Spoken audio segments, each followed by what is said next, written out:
Xəyalə özü çıxış elədi. Dedi ki, jurnalist olduğuma görə tək mən yox, digər jurnalistlər terrora məruz qalmışıq. Bizim yeganə günahımız odur ki, bu ölkəni dəyişmək lazımdır. Biz də onun dəyişilməsini istəyirik. Ona görə yazırıq, korrupsiyadan yazırıq, rüşvətxorluqdan yazırıq. Ona qarşı mübarizə aparmaq əvəzinə biz jurnalistlərlə mübarizə aparırlar.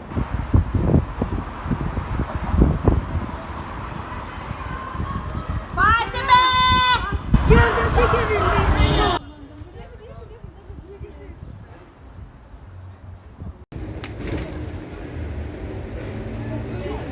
Sonuçlar gönderiş oldunuz sen. 200 numara arz edeyim.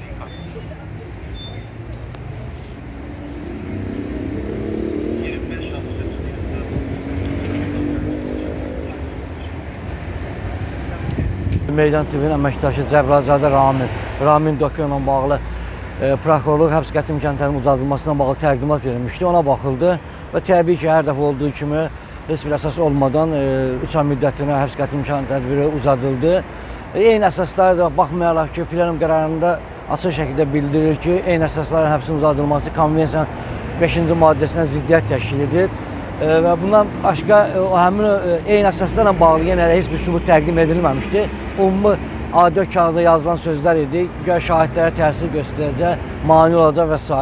Və tamamilə qanunsuz və əsaslı olaraq həbs müddəti uzadıldı. Saxlama şəraitindən narazılıq yoxdur. Həbsin də bir məna ki, siyasi və jurnalist fəaliyyətinə əlaqələndirdi. Deyilməz siyasi sifariş əsasında tutulmuşam.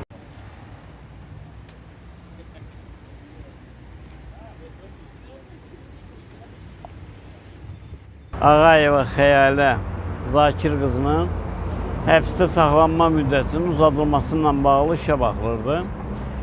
Deməli, Bakışəhər Polis İdarəsinin, Baş Polis İdarəsinin vəsaiti və prokurorluğun təqdimatı əsasında. Yazmışlar, çoxlu orada mənasız sözlər yazmışlar vəsaitlərdə ki, bu işi görə bilməmişik, o işi görə bilməmişik. 3 ay müddətinə həbsdə saxlanma müddətini uzatmaq istəyirdilər. Məhkəmə də onu təmin elədi. Ən dəhşətlisi odur ki, Bakışəhər Baş Polis İdarəsinin təmsil edən müstəntiq Ağayeva Xəyalənin yaşadığı evdə axtarış aparılmağına dair verdiyim sualı deyir ki, mən beləsi axtarış aparılmayıb. Ki, mən öyrənmək istədim, görək onun evindən nə qədər pul çıxır. Deyir, mən beləsi axtarış aparılmayıb. Adam cinayət işinin materiallarını bilmir.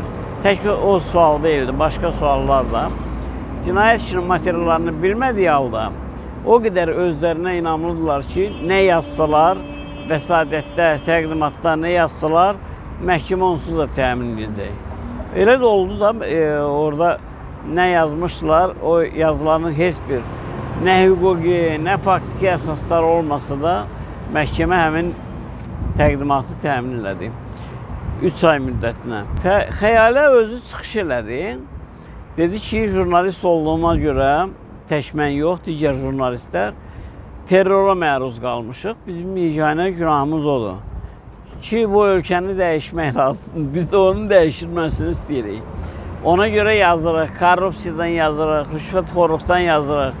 Ona qarşı mübarizə aparmaq əvəzinə biz jurnalistlərlə mübarizə aparırlar. Və axırı dedi ki, yaşasın Meydan TV. Yəni, Xəyalə çox qürurlu, çox belə iradəli, özü fiziki cəhətdən cılız olsa da, belə zəif olsa da, çox zəif olsa da, amma daxilən, ruhən o adam çox belə möhtəşəmdir, çox qürurludur, çox iradəli bir şəxsdir. Yaşına uyğun olmayan. Məhkəmədə də özünü o formada apardı.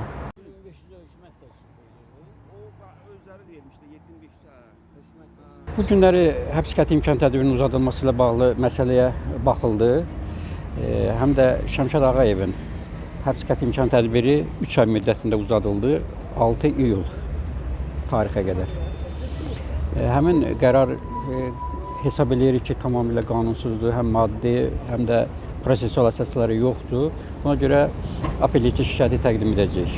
Şəmşad bəy iştirak elədi və bizim həm istintaqlı suallarımız oldu. Yəni bu bir dənə sübut yox, dəlil yox, qaçaqmalçılıq nədə ifadə olunur, nə üçün bu maddəni siz ittihamı təqdim edirsiniz məhkəməyə, amma əldə verəcəyiniz konkret bir dənə sübut dəlil yoxdur. Təbii ki, onlar ümumi sözlərlə kifayətləndirlər və məhkəmədə həmin ümumi sözlərə olaraq qane oldu. Şəmşad bəy də yəni o məsələlərlə bağlı çıxış etdi, bildirdi ki, ümumiyyətlə mən xarici ölkədə olmamışam. Xarici ölkədə bir dəfə mən iştirak eləmişəm. Bu da hansı ki bu koronavirusla bağlı olan o məhdudiyyət tətbiq olunub, ondan sonra ümumiyyətlə xarici ölkədə mən olmamışam. Bu da təlimlərlə bağlı olubdu, bir dəfə mənim iştirakım olubdu. Onda da yəni heç bir problem, nə sərhəddə, nə bəyannamə ilə bağlı heç bir problem olmayıbdı. Ona görə də indi aparılan o cinayət işinə cəlb olunması, cinayət məsuliyyətinə cəlb olunmasını tamamilə qanunsuz əsas hesab edir və bildirir ki, onun jurnalist fəaliyyəti ilə bağlıdır.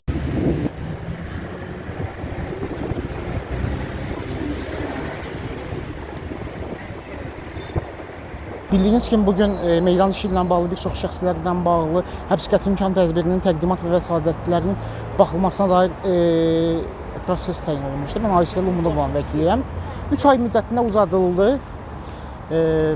Yəni təqdimat və vəsait təmin olundu. Yəni belə. Yəni Aysel dəfələrcə deyib. Mən ümumiyyətlə Dövlət Gömrük Komitəsi tərəfindən hər dəfə dövlət sərhəd xidmətini keçən zaman bütüryan soyundurulmuşam hətta. Yəni o dərəcədə baxış keçirilib. Yəni bu necə qaçaqmalçılıq edilə bilərdi? Qaçaqmalçılıq ittihamını tamamilə absurd hesab edir və o hər hansı bir cinayət törətməyib və cinayət törətmədiyi üçün həbsini də onun alternativ medianındakı roluna görə əlaqələndirir.